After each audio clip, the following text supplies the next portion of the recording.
Maravilhoso, Senhor, maravilhoso Tu és. Pode tomar teu assento, fique à vontade. Vocês que não têm assento, fiquem à vontade também. Eu vou ficar de pé junto com vocês o tempo todinho. Vamos agradecer a Deus por isso que Ele já está fazendo aqui, amém?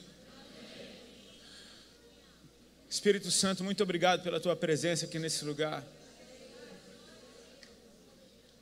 O Senhor Jesus prometeu que estaria todos os dias conosco. Mas nós te agradecemos por nos permitir sentir a Tua presença, experimentar a Tua presença. Nós sabemos que Tu estás sempre, mas como é bom te sentir, Senhor. Como é bom te sentir perto. A Tua presença, a consciência da Tua presença muda o nosso jeito de viver. Eu te peço que a gente nunca perca a consciência da Tua presença na nossa vida.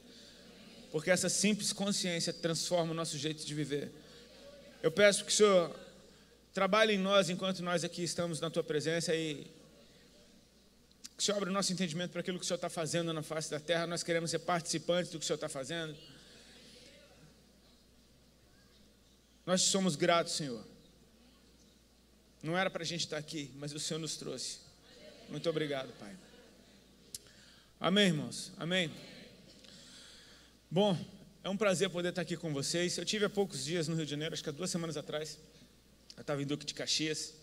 E é um lugar que eu gosto muito de vir para o Rio de Janeiro. Eu amo essa cidade. Pastor Emerson, pastor Fernando, muito obrigado pelo convite. A igreja está linda. 1 ano e 9 meses, é isso? Glória a Deus. É o casal mais style de pastores que vocês já viram. Eu estou aprendendo, um dia eu chego lá. Minha esposa mandou um abraço para todo mundo. Minha esposa se chama Alexandra. Esses dias fui apresentado numa igreja, o pastor estava me apresentando e ele falou, e agora quem vai trazer a palavra é o marido da Alexandra. Aí eu falei, agora sim, agora o negócio ficou bom. Ela botou uma foto dela dentro da minha Bíblia, que linda. E ela fica agora sentada na primeira fila enquanto eu prego aqui. Ela fica olhando para mim com essa carinha dela. Ficou fantástico, eu nunca mais vou deixar, esse é o melhor hábito que eu vou ter agora. Botar minha esposa olhando para minha cara, se eu falar alguma besteira, ela já está olhando para mim assim. Irmãos, assim, o que eu vou compartilhar com vocês é algo que eu tenho compartilhado por todos esses dias durante o carnaval que a gente saiu ministrando, e tem a ver com isso que eu acabei de falar, com eu e a minha esposa. Eu não sei porquê, assim, de uns tempos para cá, o nosso ministério era muito mais voltado para jovens e para contar o nosso testemunho e, sim, trazer algum ensino mais para a juventude. E, de repente, de uns tempos para cá, a gente começou a ser convidado para falar sobre casamento. E eu tinha muito temor de fazer isso. Eu me lembro que bem no começo da nossa conversão, a gente foi ministrar num retiro de casais, e a gente era muito novo na fé e no casamento. E foi um desastre. Tipo assim, a gente sentiu que a gente pisou no território, que a gente não tinha o menor gabarito para pisar. Eu fiquei um pouco traumatizado. Então, ano passado, a gente começou a ser chamado de novo para ministrar para casais. Eu fui com muito temor. Mas eu percebi que o tempo mudou. E que, apesar da gente não ser um casal perfeito, eu creio que não existe, a gente é um casal que se ama e amadureceu em aprender a se amar cada vez mais. E eu comecei a ficar muito grato a Deus porque Ele estava fazendo isso comigo e com a minha esposa ao mesmo tempo. É muito bom você ter um ministério junto com a tua esposa. Mas eu percebi que isso não diz a meu respeito, é algo que Ele está fazendo ao redor da terra. Ele só está me deixando saber que Ele está fazendo algo a respeito de família, a respeito de casais. E uma coisa muito interessante foi que acho que uma das primeiras conferências que a gente foi ministrar sobre casais tinha um nome interessante, que era Encontro de Homens e Mulheres. Eu fiquei pensando, meu irmão, quem é que ficou de fora? Se o encontro de homens e mulheres... Era para falar sobre casais, mas encontro de homens e mulheres. E eu fiquei olhando para aquele cartaz, eu falei, meu irmão, será que o cara não viajou de botar esse negócio aí, não? E eu falei, cara, eu vou crer profeticamente que isso foi soprado pela parte de Deus. E a gente vive num tempo que, se você parar para pensar, é tanta barreirinha se levantando, é uma mentalidade, uma ideologia tão doida se alastrando, não só pelo nosso país, mas ao redor do mundo, que facciona todo mundo, é uns contra os outros, é eles contra nós, é rico contra pobre, e é homem contra... Cara, a gente não foi feito para isso, a gente foi feito para andar junto. Amém? Então eu achei aquele encontro de homens e mulheres fantástico, achei o título fantástico, me deixou bem mais empolgado. Há um mês atrás, mais ou menos, um pouco menos do que isso, a gente foi convidado para ministrar no encontro de solteiros. Aí eu falei, isso está engraçado de novo. encontro de solteiros, sendo que eu já ministrei no encontro de solteiros e casados. Eu falei, agora não sobrou ninguém de fora, só anjos ficaram de fora. Mas esse encontro de solteiros me chamou muita atenção. O pastor Josué Gonçalves, que está organizando, é um encontro que ele faz todo ano. E aquilo me chamou muita atenção porque ele lida na área de família há muito tempo.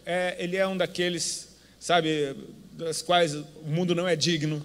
Na minha opinião, ele é fantástico. E ele, já na introdução, na abertura da conferência, ele falava, a gente está fazendo isso porque a gente lida com tanto casamento que está com problema, que não seria bom a gente fazer uma coisa preventiva, ensinar os jovens como olhar para isso, para essa estrutura no qual um dia eles estarão. Então, eu achei aquilo muito válido, e o que eu tenho para falar com vocês hoje tem um pouco a ver com família, com casamento, aliás, tem tudo a ver com isso. E, seja você casado ou não, isso é para você, amém? Se você exige, a não ser que você seja eunuco, tudo bem. Você tem sempre essa opção de ser eunuco. Eu acho que a Bíblia fala, Jesus falou que tinha alguns que se fizeram eunucos pelo reino de Deus e outros nasceram eunucos, glória a Deus por isso. Mas se não é o teu caso, isso daqui é para você, amém? Abre a tua Bíblia, por favor, a gente vai ler 3 textos. O primeiro dele está em Lucas, Lucas capítulo 1, a partir do verso 5. Oi.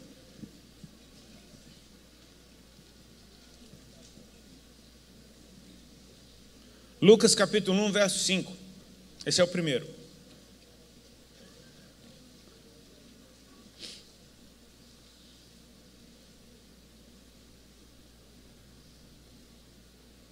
Lucas 1, 5. O texto diz assim, posso ler? No tempo de Herodes, rei da Judéia, havia um sacerdote chamado Zacarias, que pertencia ao grupo sacerdotal de Abias. Isabel, sua mulher, também era descendente de Arão. Ambos eram justos aos olhos de Deus, obedecendo de modo irrepreensível a todos os mandamentos e preceitos do Senhor.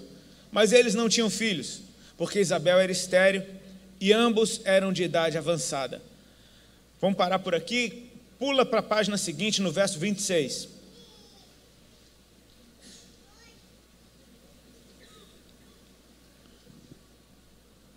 Verso 26 diz assim: no 6º mês, Deus enviou o anjo Gabriel a Nazaré, cidade da Galiléia, a uma virgem prometida em casamento a certo homem chamado José, descendente de Davi. O nome da virgem era Maria. O anjo, aproximando-se dela, disse: alegre-se, agraciada, o Senhor está com você. Maria ficou perturbada com essas palavras, pensando no que poderia significar essa saudação. Mas o anjo lhe disse: não tenha medo, Maria, você foi agraciada por Deus. Você ficará grávida e dará à luz um filho, e lhe porá o nome de Jesus. Ele será grande e será chamado Filho do Altíssimo. O Senhor Deus lhe dará o trono de seu pai Davi, e ele reinará para sempre sobre o povo de Jacó. Seu reino jamais terá fim. Perguntou Maria ao anjo: como acontecerá isso se sou virgem?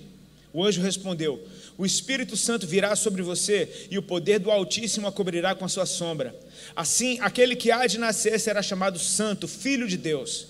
Também Isabel, tua parenta, terá um filho na velhice. Aquela que diziam ser estéril já está em seu 6º mês de gestação, pois nada é impossível para Deus. Respondeu Maria: sou serva do Senhor, que aconteça comigo conforme a tua palavra. Então o anjo a deixou. E o terceiro e último texto que a gente vai ler está em Mateus capítulo 1, por favor, corre lá. 2 livrinhos para trás, Mateus capítulo 1, a partir do verso 18.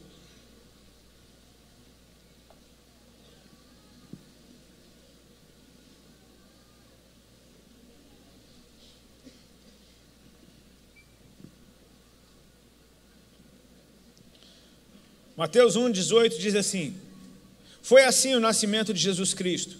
Maria, sua mãe, estava prometida em casamento a José, mas antes que se unissem, achou-se grávida pelo Espírito Santo. Por ser José seu marido, um homem justo, e não querendo expô-la à desonra pública, pretendia anular o casamento secretamente. Mas depois de ter pensado nisso, apareceu um anjo do Senhor em sonho e disse: José, filho de Davi, não tema receber Maria como sua esposa, pois o que nela foi gerado procede do Espírito Santo. Ela dará à luz um filho, e você deverá dar-lhe o nome de Jesus, porque ele salvará o seu povo dos seus pecados. Tudo isso aconteceu para que se cumprisse o que o Senhor dissera pelo profeta: a virgem ficará grávida e dará à luz um filho, e o chamarão Emanuel, que significa Deus conosco. Ao acordar, José fez o que o anjo do Senhor lhe tinha ordenado e recebeu Maria como sua esposa. Mas não teve relações com ela enquanto ela não deu à luz um filho. E ele lhe pôs o nome de Jesus. Aleluia. Glória a Deus, amém? Que o Senhor nos abençoe. Irmãos, esses 3 textos, só para a gente recapitular, falam de personagens envolvidos no mesmo evento histórico, o evento mais maravilhoso da história da humanidade, a vinda do nosso Senhor. Primeiro fala de Zacarias e Isabel, que são os pais de João Batista. Depois fala do anjo visitando Maria e dando a ela a notícia de que ela ficaria grávida de Jesus. E depois do anjo visitando José, para avisar que estava tudo em ordem, que não era nada daquilo que ele estava pensando. Em outras palavras, o anjo estava sendo um bom advogado aqui. Esses tempos não eram nada fáceis, e eu quero fazer um paralelo com os nossos tempos, principalmente os nossos dias. A gente está aqui agora numa terça-feira de carnaval. Eu me lembro que quando eu aceitei Jesus, antes de aceitar Jesus, eu nunca fui do carnaval. Eu era mais do punk rock, eu gostava de punk rock, eu odiava samba, odiava carnaval, odiava essas coisas todas. Eu gostava do feriado, de ficar bêbado o tempo inteiro, uma desculpa boa para ficar bêbado, e era isso que eu gostava. Mas eu me lembro que quando eu aceitei Jesus, cara, o carnaval parecia que era uma guerra. O carnaval dava vontade de sair metralhando todo mundo no carnaval. Sabe quando você fica aqueles crentes chita, retardado mesmo, sabe? Tipo, você não conhece o amor de Deus direito, você não entende que Ele teve misericórdia de você, sabe? Você só tem o Novo Testamento, o Antigo Testamento na Bíblia, você é daquele de pegar a espada e sair cortando a cabeça dos outros. Eu morava num prédio que tinha um bloco que passava na frente, eu pensava em comprar uma arma de paintball e ungir as balinhas e ficar profetizando, sei lá, ungir ovos e jogar. Eu ficava muito brabo, parecia que aquilo era uma afronta. Então eu começava a orar: Senhor, tem que acabar o carnaval, tem que acabar o carnaval, tem que acabar, isso tem que acabar. E eu nunca vi o carnaval acabando. Aí um crente mais maduro, amigo meu, me falou uma vez, um dia: cara, o carnaval não vai acabar nunca, velho. Ele falou: o carnaval dá dinheiro para muita gente, dá emprego para muita gente, esquece, vamos orar melhor, vamos orar para o carnaval mudar, para ele ficar diferente. Aí eu falei: opa, isso faz mais sentido. Mas ainda assim, é uma visão muito longínqua de você pensar, imaginar os blocos, todo mundo, né, aleluiado, as multidões com roupas, né, não urinam em canto nenhum, porque afinal de contas não estão bebendo, estão em jejum, enfim. Isso parece que ainda está um pouco longe, mas deixa eu te fazer uma pergunta: o seu carnaval mudou? Olha onde a gente está, cara. Olha onde a gente está. Eu estou me sentindo um carnavalesco do Senhor, porque eu estou desde quinta-feira viajando de um lado para o outro, que nem um retardado, para pregar em conferências como essa, entupidas de gente querendo ouvir a palavra de Deus. Eu encontro vários amigos meus, parceiros de ministério, pelo aeroporto, os caras tudo com aquela cara, tipo assim, meu, que não dormiu, não dorme há 3 dias, eu estou do mesmo jeito. A gente olha um para a cara do outro e fala: velho, e aí, tá vindo de onde? Tá indo para onde? Ah, dá uma canseira só do cara contar o itinerário. Aí eu encontrei um amigo meu esse dia, ontem. Ele falava: o Brasil está incendiado, cara, tá bom demais. Eu falei: tá bom mesmo, velho, vamos lá, vai lá, Deus te use, vai. Falou. E os dois se arrastando, parecendo 2 zumbis pelo aeroporto. O nosso carnaval mudou, cara. Eu li essa semana, 2 semanas atrás, eu li uma matéria no UOL, que falava que os cristãos da linha evangélica, os que professam essa fé, já são 26,5% da população brasileira. É aproximadamente uns 50 milhões de crentes nessa nação. O carnaval de 50 milhões de crentes mudou. Sabe quando é que o carnaval muda? Quando você muda. Se você muda, o seu carnaval mudou. É maneiro que continue, porque você vai ter 5 dias de feriado para mergulhar em Deus, amém? Maneiro, eu acho massa. Quem não gosta do feriadinho? Mas conforme esse povo cresce em número, a coisa vai sendo transformada. Se você só se distrair com o que você vê na propaganda, cara, a propaganda vai sempre mostrar aquilo ali. Aliás, se tiver 1000 gatos pingados, se um dia sobrar só 1000 pulando, pelado, a propaganda vai mostrar esses 1000 e vai fazer um Photoshop que vai parecer 1 milhão. Não se iluda com propaganda. A vida real é diferente, amém? a gente se sente meio oprimido, a gente se sente meio tipo, é uma afronta, eu entendo isso, porque parece que vai tudo contra os nossos valores, parece que eles escolhem mensagens, temas de música ou tipo de fantasia que afrontem a fé cristã, e você fala, cara, deve incomodar demais mesmo, porque é uma coisa assim que parece que, é para cutucar, a gente se sente oprimido, são tempos difíceis, a gente fica pensando, eu vinha com o irmão Carlos, que cuidou de mim no caminho, aqui tá, o Carlos, que me trouxe do aeroporto, e a gente conversava, ele falava, mas ainda tem muitos jovens se perdendo, ainda tem muitos jovens do lado de fora. Sim, tem, claro. Profeticamente eles estão construindo um testemunho, amém? Um dia eles vão estar aqui dentro. Ainda tem muita gente, sabe? E a gente pensa, não deve ser fácil um jovem num tempo como esse, porque é muita tentação, cara. É um bombardeio diário, tipo assim, parece que você é um ET se você não estiver participando de tudo.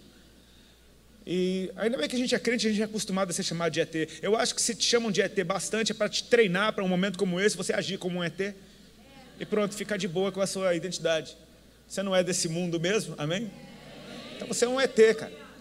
Fica de boa com isso. A gente se sente meio sufocado e pensa, cara, eu leio, por exemplo, livros sobre avivamentos. Eu li um livro esses tempos que falava de vários avivamentos que aconteceram, era uma compilação de histórias dos avivamentos. E uma coisa eu percebia que em comum, os caras não tinham muita distração naquela época, velho. Não tinha TV, não tinha muita coisa, os caras só tinham uma coisa para fazer, orar, meu irmão. Então vai orar. Você vê que vários avivamentos acontecem em cidades que não tem nada o que fazer. Já percebeu? Porque os caras não têm o que fazer. Então vai orar, meu irmão. Ou vai encher a cara de cana, ou vai orar. Então os caras vão orar, se convertem, vão orar. E quando você ora, a coisa acontece. A gente pensa num tempo como o nosso e fala, cara, talvez seja difícil ser crente no nosso tempo. Deixa eu te dar uma boa notícia. Eu acho que não teve tempo melhor para ser cristão. Eu acho que o nosso tempo é o melhor. Você imagina Paulo com o Facebook? Você imagina uns caras desses com as ferramentas que a gente tem hoje em dia? Você imagina? Imagina Jesus com o YouTube. Meu amigo, você consegue imaginar? Eu só estou falando uma besteira assim, só para você imaginar. Cara, a gente vive num tempo muito doido. Percebe uma coisa a respeito da luz. Nós somos luz. Ele falou que nós somos luz no mundo e que é impossível esconder a gente. É impossível.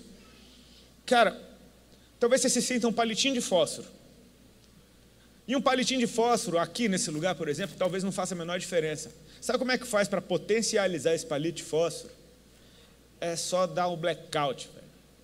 É só apagar tudo, é só deixar no breu que você vai ver como esse palito de fósforo é poderoso. Amém? Talvez o melhor pano de fundo para a tua luz brilhar sejam trevas cada vez mais espessas, cada vez mais densas. E se as trevas estão aumentando lá de fora, problema delas, porque elas nunca prevaleceram contra a luz. Treva e luz nunca andam no mesmo lugar. Quando uma chega, a outra tem que sair. Por mais espessa que seja uma treva, ela nunca teve poder de fazer e apagar o fósforo. Trevas não fazem isso. Meu pastor uma vez falou algo que eu achei fantástico, a ilustração dele. Se você for comprar pedras preciosas numa joalheria, a pessoa que vai te vender as pedras vai estender um pano preto. E em cima desse pano preto vai colocar as pedras preciosas, para que você possa ver quão preciosas elas são. Então dê glória a Deus pelo tempo que você vive. Eu acho que a gente vive no melhor tempo para ser crente, amém? Eu acho que assim, e nós temos algo que é fantástico, nós temos o Espírito Santo, cara. O Espírito Santo, uma vez que foi derramado sobre a terra, ele nunca mais foi retirado. Você sabia disso? Que ele veio e ficou? Ele veio e ficou, ele vai passando de um para o outro, ele se manifesta em ambientes, ele é o maior causador que tem. Ele nunca vem para não fazer nada, ele nunca vem só para dizer, e aí galera, ele não vem para dar um check-in, ele vem para fazer alguma coisa. Toda vez que você vê algum relato do Espírito Santo descendo em algum lugar, alguma coisa aconteceu. Ele causa, ele vem trazendo transformação. Desde o primeiro versículo da Bíblia, a terra era sem forma e vazia e o Espírito Santo já estava lá. Tipo assim, me solta, me solta. Ele estava lá, vai. Você está entendendo? Tipo assim, a gente tem o Espírito Santo. Ainda que você não tenha um crente para te ensinar nada da parte de Deus, se você tiver uma Bíblia e chamar Espírito Santo, me ensina, ele te ensina. Por causa dele,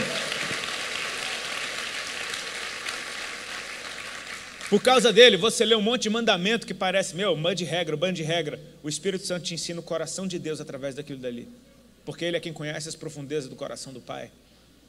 Ele é conselheiro, Ele é consolador, Ele é presente, Ele se diverte contigo. Ele pode falar contigo no teu tom de voz. Ele vira um brother, se você quiser, para ir surfar contigo. O Espírito Santo é amigo. Você tem ideia de que Ele é presente em todo o tempo? Que se você puxar uma conversa em oração, Ele vai falar, meu amigo, que você não vai ter tempo de anotar tudo que Ele tem para dizer. Esse tempo é fantástico. Jesus disse, quando seus discípulos perguntam, quando será o fim das coisas? E Jesus dá uma lista de um cenário que parece que vai piorando, mas aquele que for fiel até o fim será salvo. Ou seja, não interessa o quanto piore, Ele tem uma graça específica para atravessar qualquer tempo que for necessário. E se esse tempo está cabuloso, imagina o tamanho da graça que está sobre a tua vida. Amém? Esse é o melhor tempo para ser cristão, cara. Deus nunca precisou de um cenário perfeito para fazer algo glorioso. Nunca precisou. Ele nunca precisou de uma família super estruturadinha para que Ele pudesse fazer alguma coisa. Sim, Ele olha para famílias e Ele espera que elas sejam. Mas ainda que elas não sejam, pensa na família de Jacó, cara. Pensa na família de José, um monte de filho doido, 3 mulheres, irmão, uns vendendo o outro como escravo. Que bagunça essa família. Pois é. Dessa família Ele fez uma nação, o povo de Israel. Deus pode fazer o que Ele quiser com qualquer coisa. Mas se você acordar para a realidade de que você é uma mensagem ambulante, de que você é uma luz profética para o mundo e para gerações que vêm depois de você, se prepara, porque Deus vai fazer algo grande através da tua vida. Amém? Ele nunca precisou de um cenário perfeito para fazer nada. Aliás, parece que Deus escolhe os piores cenários para fazer algo glorioso. É assim. O libertador, ele vem quando precisa de libertação, amém? O milagre acontece quando o médico não resolve mais. Então, assim, os piores cenários são o cenário perfeito para que Deus faça algo lindo. Esse tempo que esses personagens aqui viveram, o momento mais glorioso da história da humanidade, um divisor de águas para a terra e para os céus, não eram tempos fáceis. Aí você fala, tudo isso aconteceu em Israel, oh Israel, aleluia.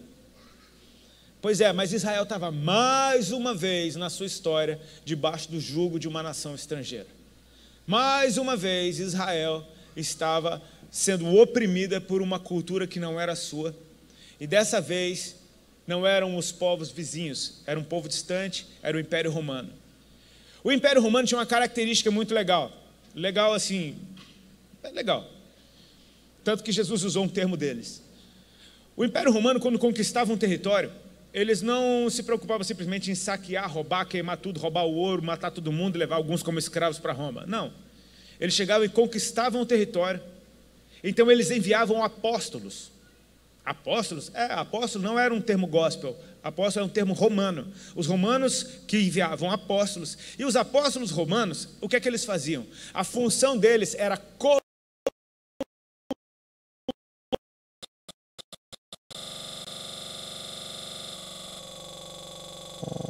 Roma. Eles chegavam lá, implementavam a cultura, implementavam os valores, implementavam a língua, implementavam a arquitetura, a culinária, implementavam o que fosse, inclusive a idolatria e os padrões imorais que eles viviam. Eles implementavam tudo isso, porque não dava para todo mundo dos territórios ocupados ir para Roma. Então, para que todo mundo pudesse ficar onde estava, Roma ia até eles. Ou seja, esses apóstolos eram enviados para colonizar, para implementar a cultura romana nos territórios ocupados.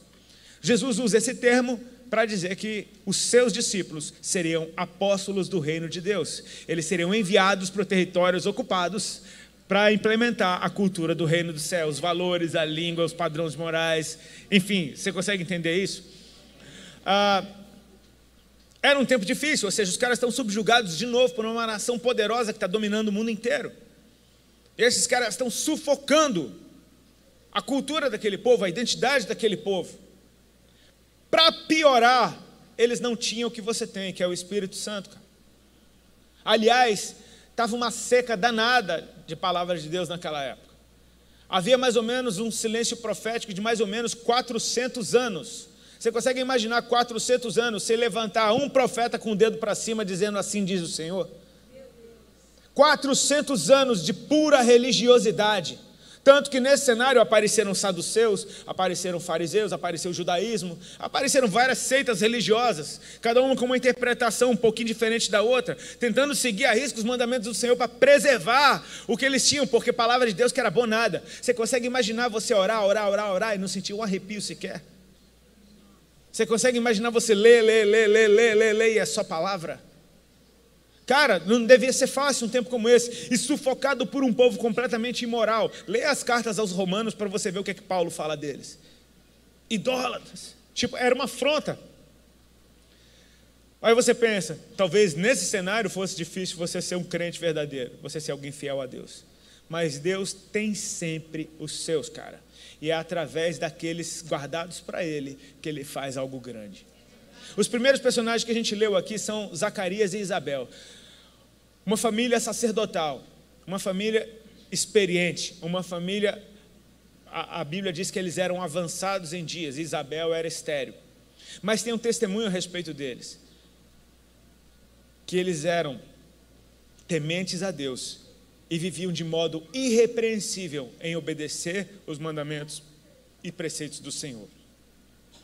Ou seja, mesmo num cenário cabuloso, cara, Deus tem uma família que vive de modo irrepreensível para Ele, sem um arrepio no braço, sem um charamanaias, sem um culto avivado, sem nada, vivendo numa época de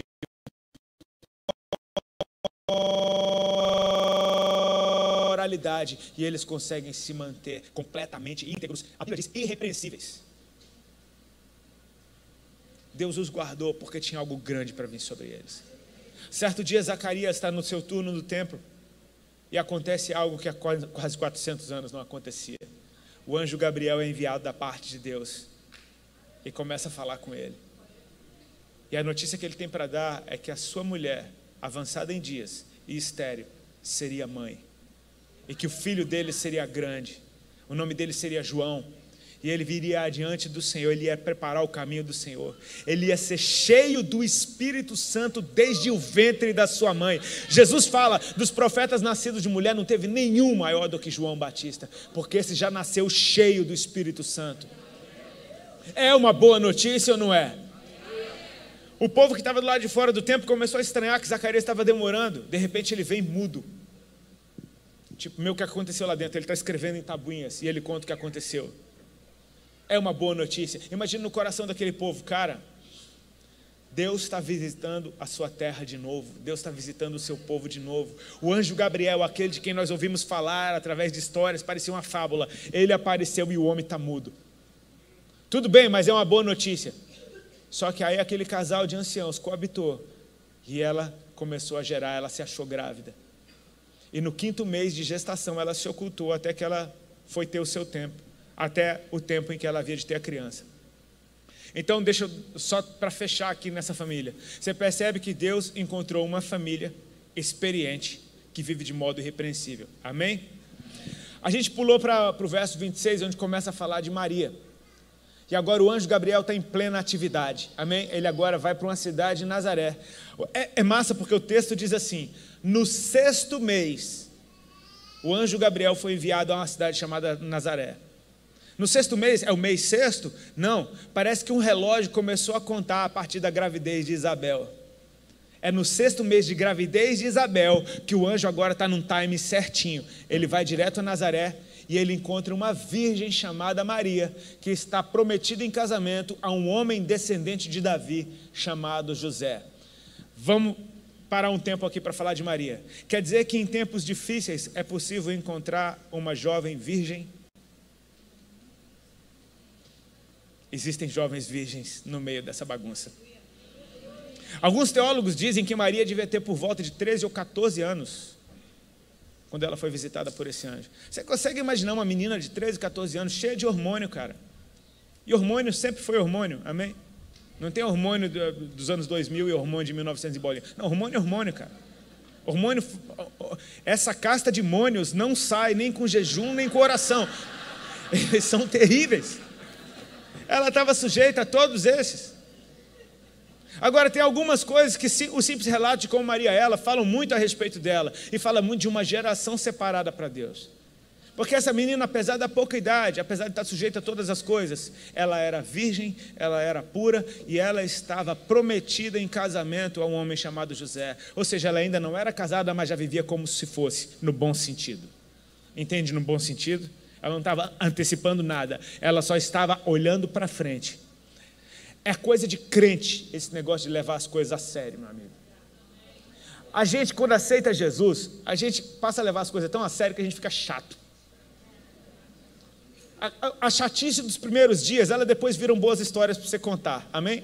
Tem um lado bom disso, elas passam, em nome de Jesus elas têm que passar, você vai encontrar o equilíbrio em nome de Jesus, amém?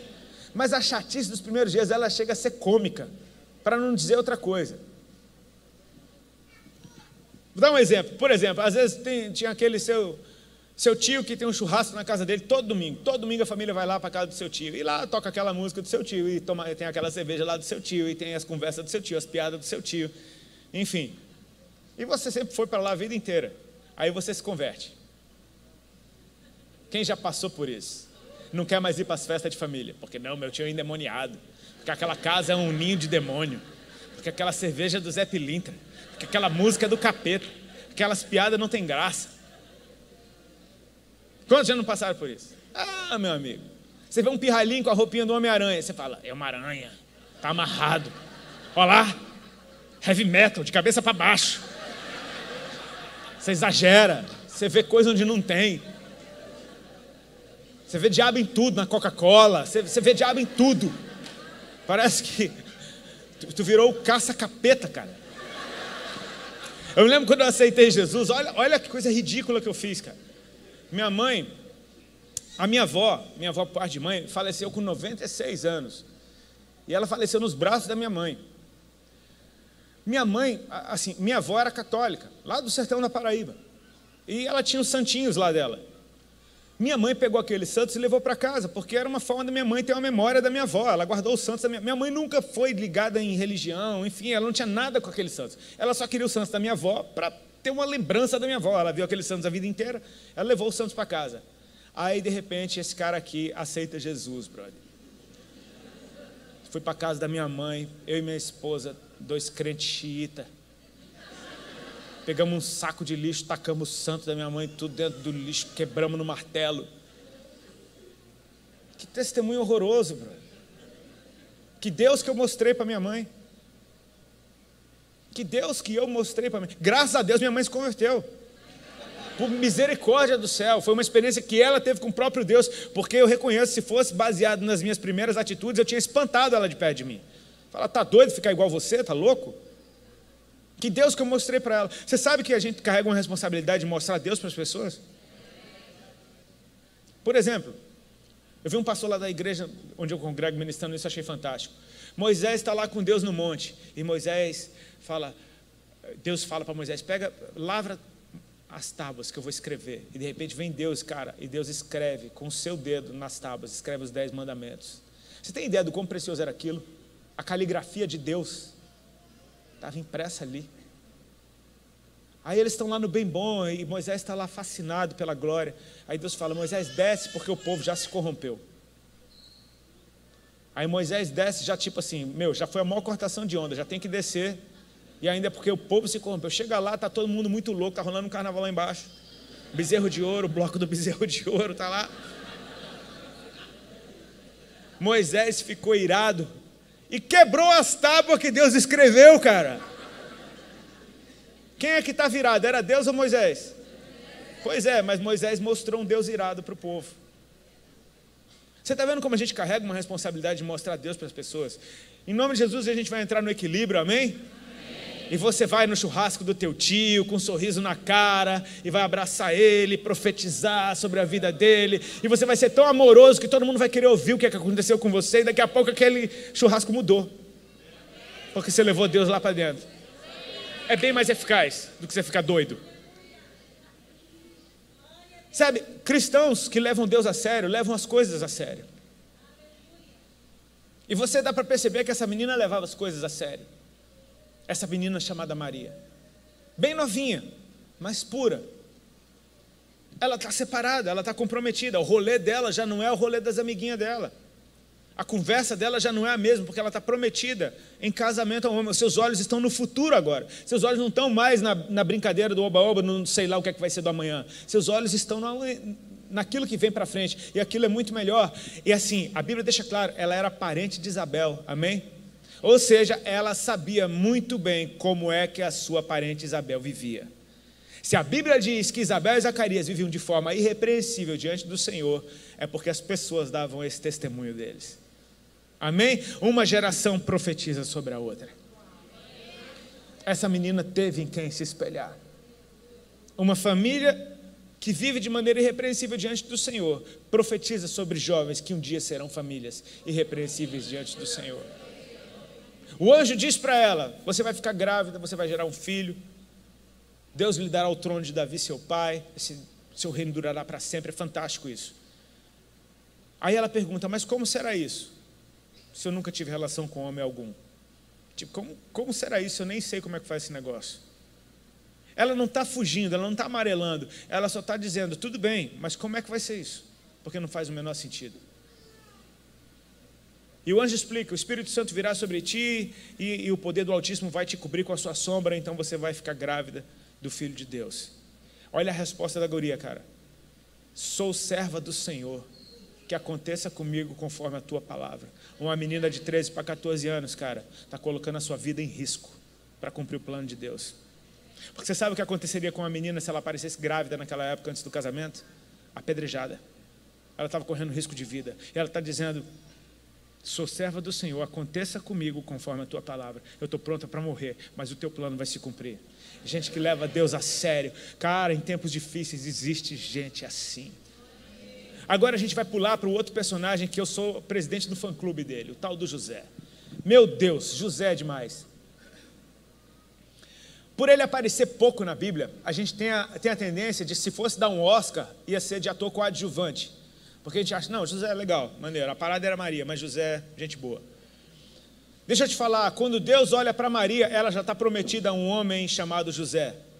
Deus não deu aquela criança para uma menina sozinha. Deus deu aquela criança para uma família que viria a ser. José foi tão escolhido quanto Maria. Tão escolhido quanto Maria.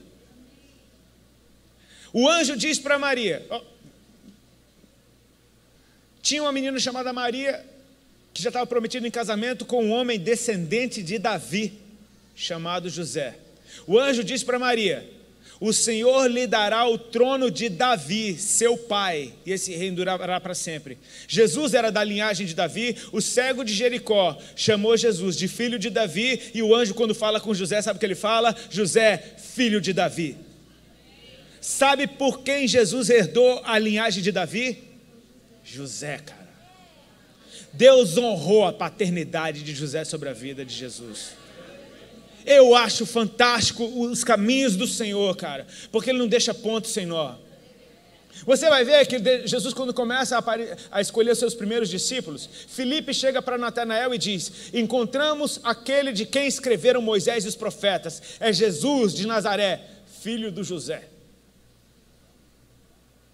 Quando Jesus, na sinagoga, na sua terra, no sábado, lê Isaías 61, onde está escrito: o Espírito do Senhor Deus está sobre mim, e Ele me ungiu para pregar boas novas aos pobres, e papapá. Ele fecha o livro, se assenta e diz: hoje se cumpriu essa escritura diante de vocês. E diz a Bíblia que todos ficavam maravilhados com as palavras de graça que saíam da boca dele, mas começaram a se perguntar: não é este o filho do Zé? José era um paizão presente na vida de Jesus. Eu não tenho, cara, olha, eu tenho quase certeza, a Bíblia não fala nada disso, não tem nenhum indício disso, mas eu tenho quase certeza que Jesus era a cara de José, velho. Que Deus botou o menino na cara de José, só para honrar o José. O mesmo nariz, a mesma orelha, tipo assim, meu irmão, o menino é a tua lata. Porque Jesus é o Filho de Deus, amém? E Deus é lindo, você concorda? E a Bíblia diz que Jesus não tinha parecer nem formosura. A cara de alguém, ele era. Devia ser do José. Isso é pura besteira, é só para quebrar o gelo.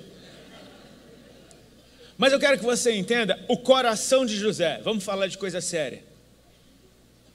Maria estava desposada com José, e se achou grávida antes do casamento. Oh! Qual homem que engole uma história dessa, bro? Tipo, José, tem uma coisa linda para te contar. Estou grávida. Aleluia. É do Espírito Santo. Meu, que história torta é essa? José, a Bíblia diz que ela se achou grávida. Mas José, sendo homem justo, cara, no meio de uma bagunça dessa, tem um homem justo. Ele foi tão escolhido quanto ela. Tinha uma virgem pura e tinha um homem justo. Olha o coração dele. Não querendo desonrar ela publicamente. Tipo, ela pode ter aprontado contigo, você está protegendo ela.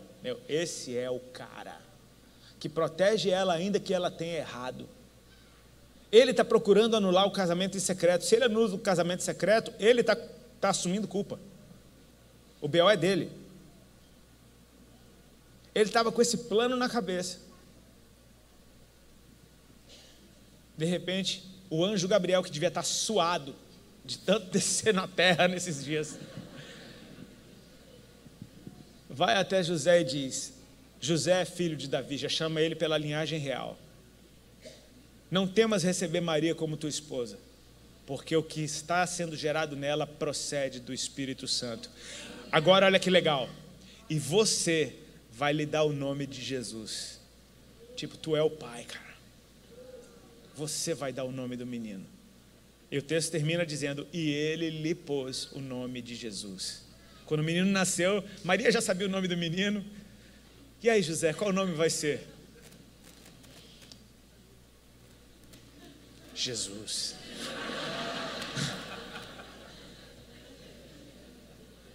Deus honrou muito essa família, cara.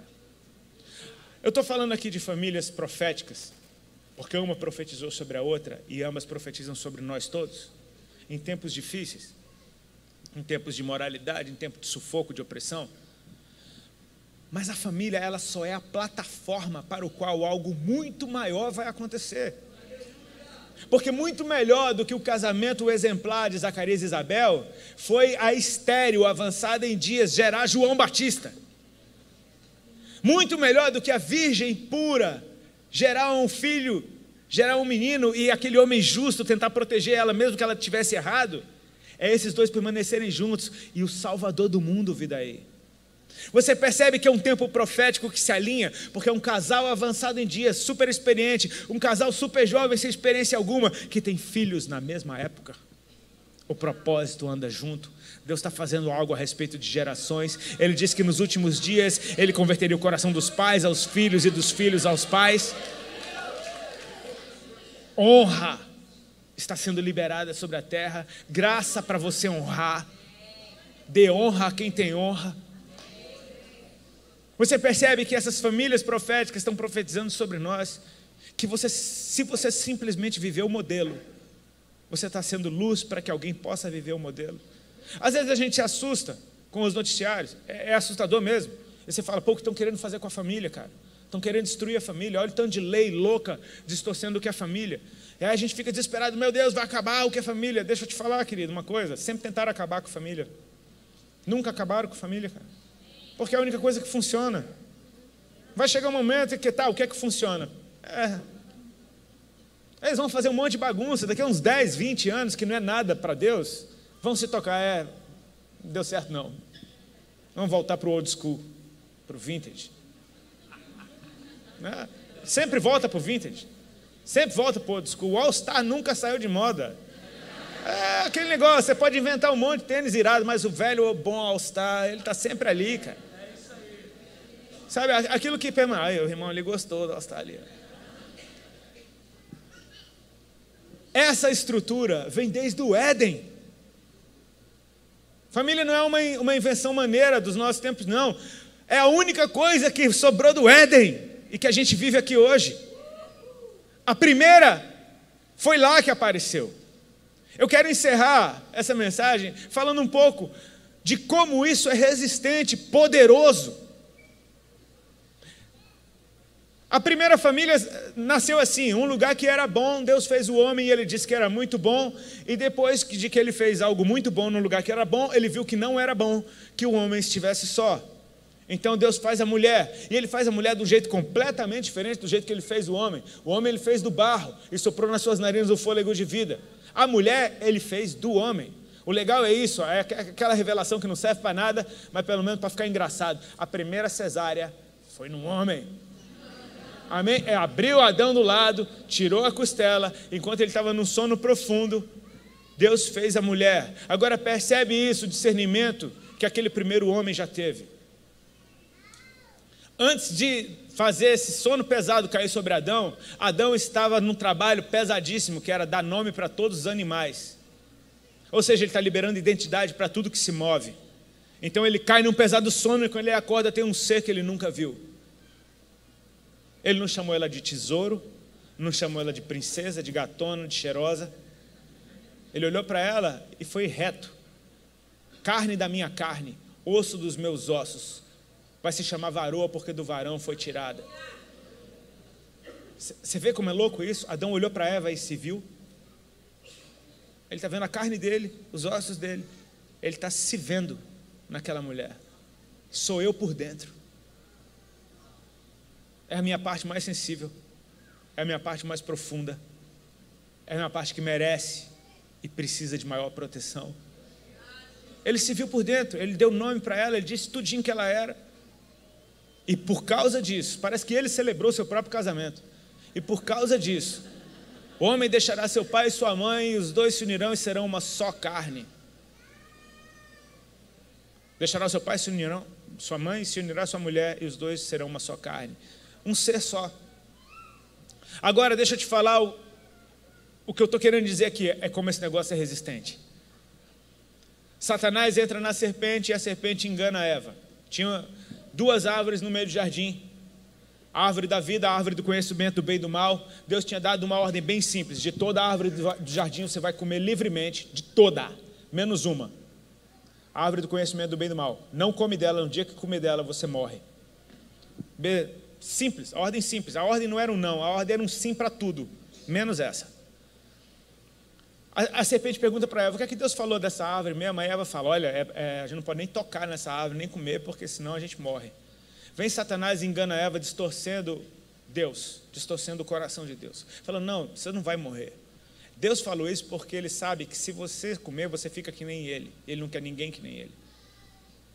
Mudou o jeito de Eva enxergar.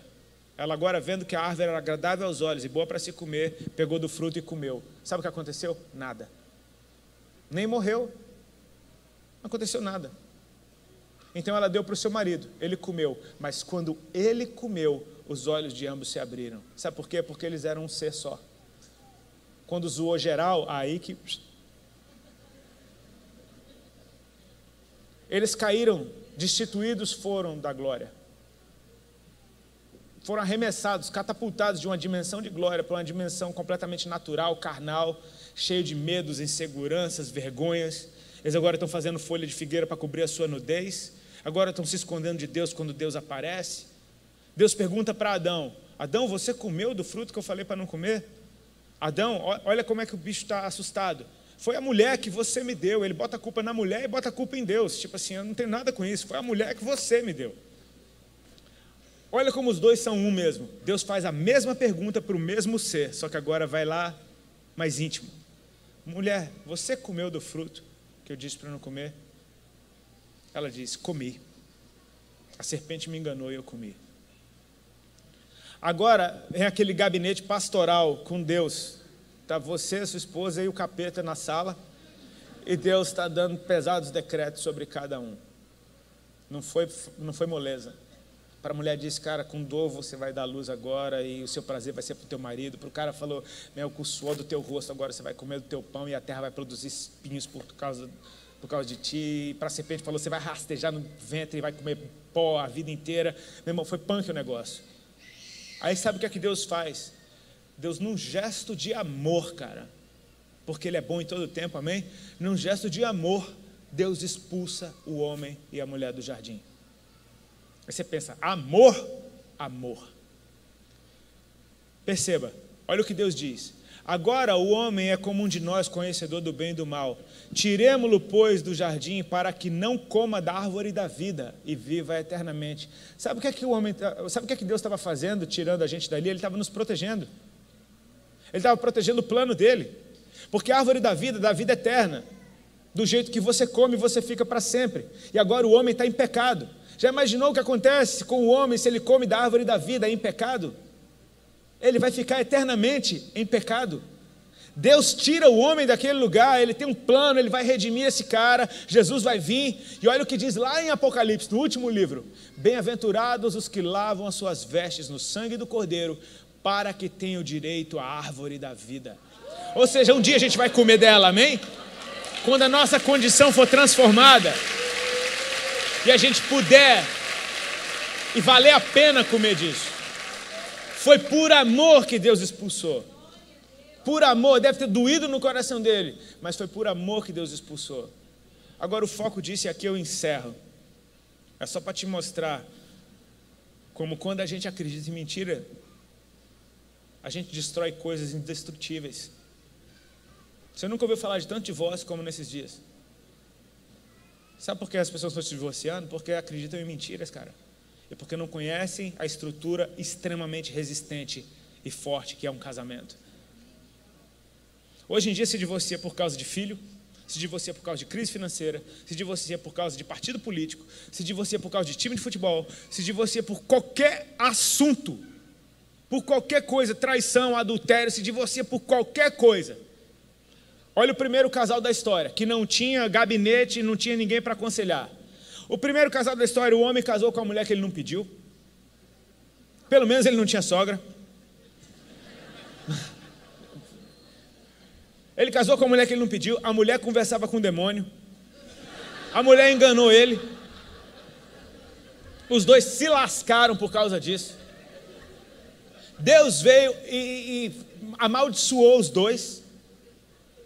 Os dois foram expulsos do jardim. Mas foram de mão dada, velho. Tudo isso que aconteceu não foi capaz de destruir um casamento. Meu irmão, isso é forte demais. Isso é forte demais.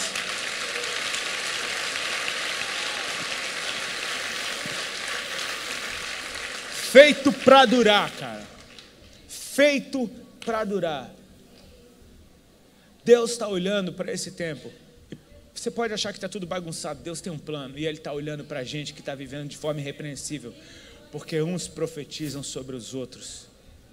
E não é uma coisa profetizando para que a outra vá acontecer. Está acontecendo ao mesmo tempo. Não interessa em que nível você está. Não interessa se você já é avançado em dias. Se você ainda é um jovem que nem namora. Não interessa. Interessa que você seja separado para Deus e que leve as coisas dele a sério. Você tem o Espírito Santo de Deus e Ele te ajuda em todas as coisas. Nós ainda veremos grandes coisas nessa nação, cara. E esses valores, esses princípios, não são fruto de religião. São frutos de famílias. São famílias que ensinam a amar, que ensinam a respeitar, que ensinam a honrar, que ensinam a se comportar, que ensinam a dividir, que ensinam a ser amigos. São famílias, cara. Deus estabeleceu uma família antes de estabelecer uma igreja. Não tinha uma página de Bíblia quando a primeira família foi estabelecida na terra. Tem o Criador e os seus filhos, num puro relacionamento. Ele está nos chamando para voltar para a essência. Se coloca de pé, por favor, a gente vai orar.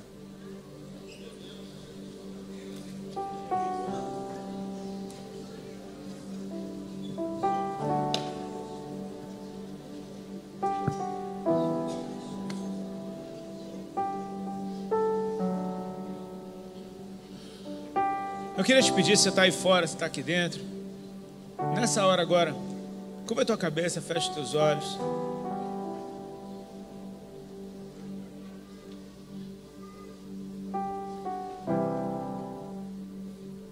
Deus te trouxe no último dia do carnaval para te falar sobre isso que Ele está fazendo. O Brasil está pegando fogo. E esse fogo é de Deus. Tem um fogo do céu descendo sobre essa terra. Ele está encontrando altares. Ele está encontrando gente que quer queimar por Ele. A gente não está aqui brincando.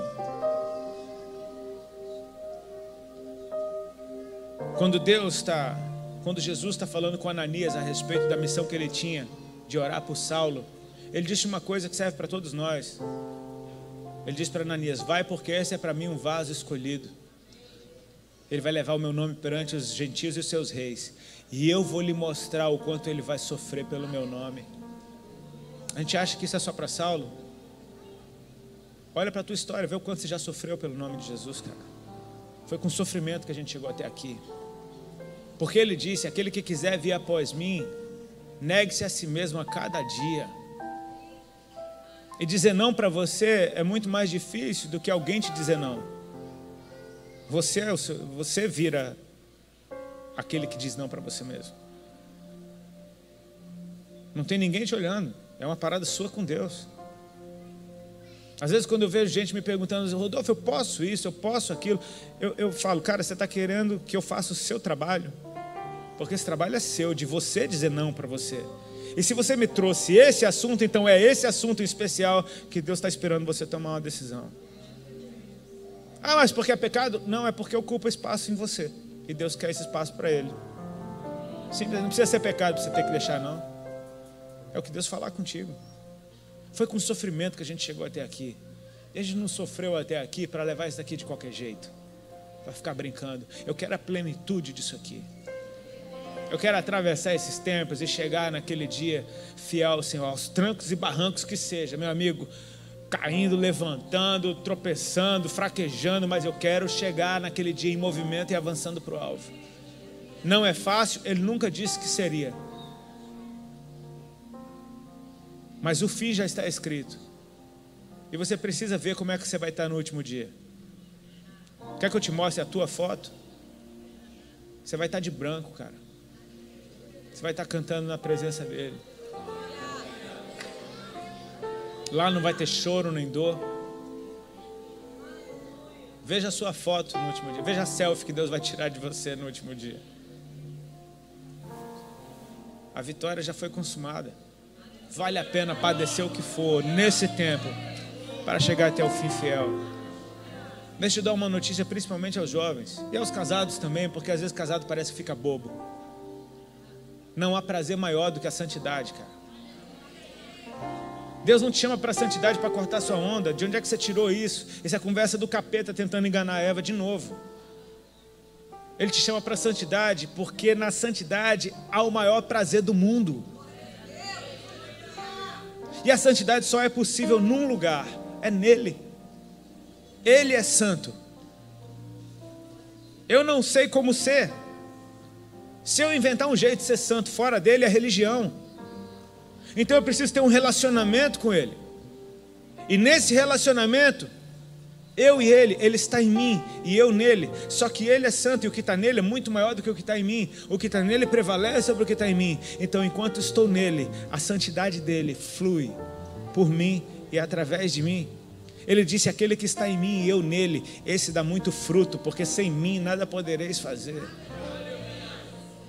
Esse é o nosso primeiro chamado. Ah, eu quero ser pastor, eu quero ser um adorador. O teu primeiro chamado é esse. Ele nos elegeu nele antes da fundação do mundo. E nós somos chamados para sermos santos e irrepreensíveis na sua presença. Nós somos chamados para a sua presença. E nesse lugar a santidade é consequência. Ele está nos chamando para viver um estilo de vida que, além de ser maravilhoso para quem vive, é luz para quem ainda não está lá. Nós não estamos aqui para guerrear contra a carne e contra sangue. Quando Pedro pregou pela primeira vez no dia de Pentecostes, que o Espírito Santo desceu, ele trouxe uma mensagem até dura, porque esse Jesus que vocês mataram ressuscitou. Era tipo uma coisa meio pesada. Aí os caras perguntam: então o que a gente faz? Aí Pedro fala: calma, irmãos, essa promessa é para vocês, é para os filhos, vocês estão inclusos no plano dele. Ele traz para perto. E naquele dia houve um acréscimo de 3.000 almas. Nossa guerra não é contra pessoas, é em favor de pessoas. Nós não guerreamos contra pessoas, nós guerreamos em favor de pessoas. E a maior guerra que você vai travar é dentro de você, cara. É no dia do pensamento mau, é no dia da fraqueza, é no dia que você tem todos os argumentos para chutar o pau da barraca, para sair correndo. É nesse dia que você vai dizer não para você. É no dia que você foi traído. Você fala, a Bíblia me ampara. Mas Jesus te perdoou. Não dá para você perdoar também, não? É nessa hora que você morre para você. E você vai experimentar os melhores dias da tua vida. Porque conforme o tamanho do perdão que você libera, é o nível de autoridade que você entra. Ele está nos chamando para viver essa loucura, que é o Evangelho. Porque o Evangelho não é uma religião, não é uma filosofia, ele é poder de Deus para a salvação. Agora sim, por favor, feche teus olhos, cubra a tua cabeça. Tudo isso é uma obra dele. E tudo isso quer dizer respeito a todos esses aqui agora. São obras dele.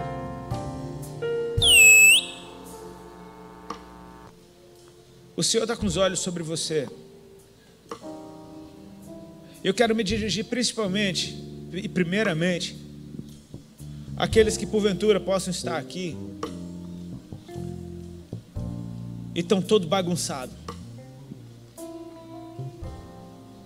De forma alguma, essa palavra que eu trouxe é para te excluir e para dizer que não é com você porque você não é perfeito, porque você não é irrepreensível, porque você não é virgem, porque você não é puro, porque você não é justo. Não, eu quero te dar uma boa notícia. Aquele que está em Cristo é nova criatura. E todas as coisas se passaram, tudo se fez novo. Quando alguém tem um encontro com Cristo, Ele nos lava completamente, Ele nos faz zero de novo. A Bíblia chama Moisés de o homem mais manso sobre a face da terra. E esse homem mais manso sobre a face da terra era um assassino. Mas depois de um encontro com Cristo, ele virou o homem mais manso sobre a face da terra. Existem números escritos na Bíblia, livros escritos na Bíblia, que foram escritos por assassinos.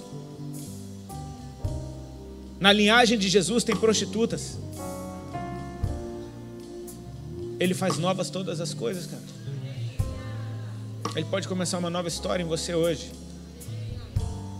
E há muitos primeiros que serão últimos e últimos que serão primeiros. Talvez seja exatamente com você que Ele quer começar algo grande nessa nação.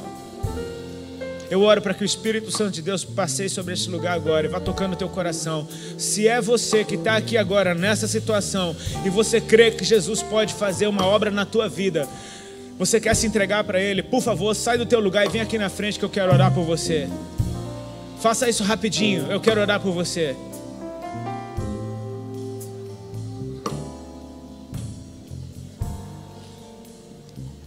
Se há alguém que gostaria de entregar a sua vida para Cristo, por favor, sai do teu lugar. Se estiver aí fora, entra aqui, tem espaço nos corredores para chegar até aqui à frente. Eu quero orar por ti. Glória a Deus, meu querido. Glória a Deus. Glória a Deus. Tem mais alguém?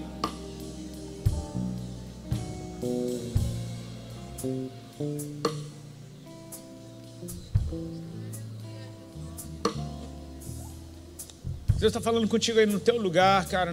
Não tenha vergonha disso. Glória a Deus, meu querido. Vem. É muito massa ver crianças atendendo um chamado como esse.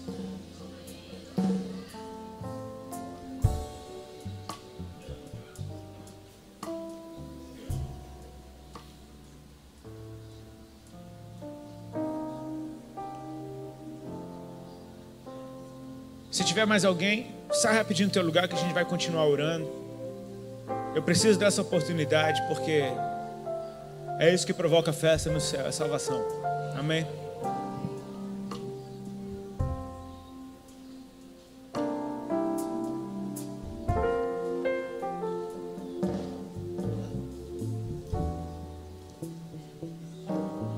Ok, estenda as mãos para cá. A gente vai orar. O segundo alvo da oração, eu não vou pedir para ninguém vir aqui, porque talvez seja íntimo demais e o alvo aqui não é expor ninguém. Mas é que dentro do teu coração, só você sabe como é que você está.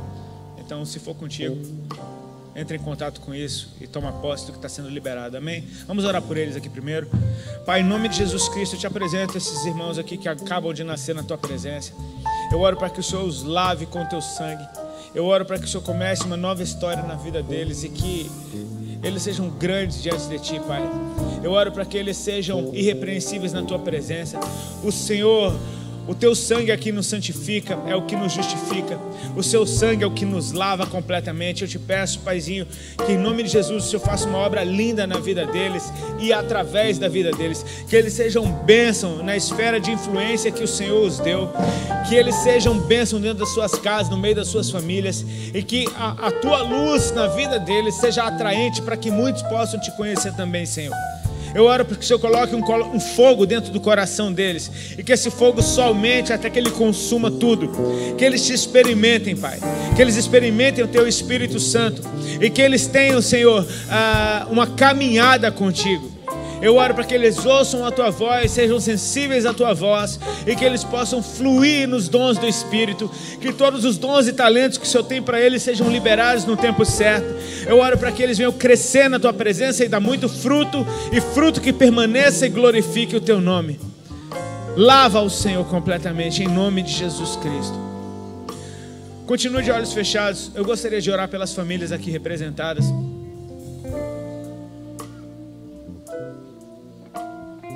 Isso é muito sério. Quando você entrou nesse negócio chamado matrimônio, você entrou numa esfera de autoridade. O homem virou um sacerdote. Você entrou numa esfera de autoridade que talvez você não faça ideia. Confie em Deus. Essa estrutura é extremamente resistente. Eu quero orar pelo teu coração, para que Deus nos dê um coração disposto a preservar aquilo que em si próprio tem estrutura para permanecer.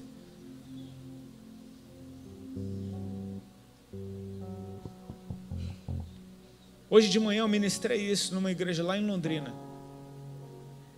E quando eu terminei, um senhor de cabelos brancos falou para mim: ei, eu tenho 60 anos de casado. Eu pedi para ele orar pela congregação. Às vezes eu falo para as pessoas que eu tenho 17 anos de casado, as pessoas falam: uau, tudo isso. Eu penso, o que são 17 perto de 60? Olha como os nossos tempos mudaram, eles acham que 17 é muito. Sejamos uma geração de casamentos inquebráveis, amém? Sejamos uma geração. Eu não estou falando de um mar de rosas. Eu uma vez ouvi uma ministração de uma americana chamada Devi Titus. Ela escreveu alguns livros fantásticos. Ela mostrou a foto da família dela. Ela tem bisnetos. É uma senhora linda. A família tinha aquela foto, tinha umas 30 pessoas na família. Ela, o marido dela, aqueles americanos bonitão. Um monte de filho, um monte de filha, um monte de neto, bisneto. Era gente demais naquela foto. Parecia a família mais perfeita do mundo. Ela falou: tá vendo essa foto? Nessa foto, nessa família houve traição, houve adultério. Nessa família tinha gente que não se falava, mas a gente sentava na mesa e Jesus vinha e reconciliava todo mundo. Importa como é que a gente chega no final, cara. Se possível for, tenha uma caminhada irrepreensível, mas importa é como você chega no final. Eu quero orar por você. Pai, em nome de Jesus Cristo, eu te peço que sejam as tuas mãos agora abençoando as nossas alianças, aquelas que são e aquelas que ainda virão. Eu te apresento as alianças que os jovens terão um dia. Eu te peço, Senhor, que as tuas mãos liberem uma unção específica para suportar toda e qualquer opressão nesse tempo. Eu oro para que o Senhor venha destruindo agora toda a armadilha de Satanás contra esses casamentos. Essa não é uma obra minha, é uma obra do Senhor sobre esses matrimônios. Eu oro para que o Senhor estenda o teu cetro de justiça, o teu favor sobre essas famílias e os capacite em amor para suportar toda e qualquer situação que possa vir pela frente. Pai, o teu nome é glorificado quando os teus filhos vivem debaixo da tua luz. E como nós cantamos aqui, Senhor, faz brilhar o teu rosto sobre nós. Eu oro para que o teu rosto esteja brilhando agora sobre cada família aqui reprensada. E muito mais do que isso, sobre a descendência que será gerada a partir dessas casas proféticas. Senhor, em nome de Jesus Cristo, que sejam casas proféticas, onde teu Espírito Santo habita, onde teu Espírito Santo fala, onde teu Espírito Santo é ouvido, onde teu Espírito Santo opera. Eu oro para que sejam casas proféticas, que mostrem para o mundo que o nosso Redentor vive, que o nosso Deus é real, Ele é amoroso, Ele não é ilimitado, Ele é todo poderoso, Ele é luz e a luz dissipa as trevas, e não há tempo difícil que possa suportar o poder de Deus. Nós somos a igreja e as portas do inferno não podem prevalecer contra os filhos de Deus. Pai, abre os nossos olhos e o nosso entendimento para a verdade, para a realidade da estrutura na qual nós estamos. Queremos também te pedir perdão, Senhor, por todas as vezes que nas nossas fraquezas nós tomamos atitudes destrutivas, ou sequer cogitamos a destruir aquilo que deveria ser inquebrável. Eu te peço, Senhor, que o Senhor apague isso da nossa história, que o Senhor possa redimir a nossa história. O Senhor pode, a fim de que nós venhamos a viver os melhores dias e mostrar o teu nome para o mundo. Tu és lindo, Senhor. Em nome de Jesus nós oramos, amém? Deus abençoe. Aleluia! Quantos foram abençoados nessa noite? Eu fui tremendamente abençoada nessa noite.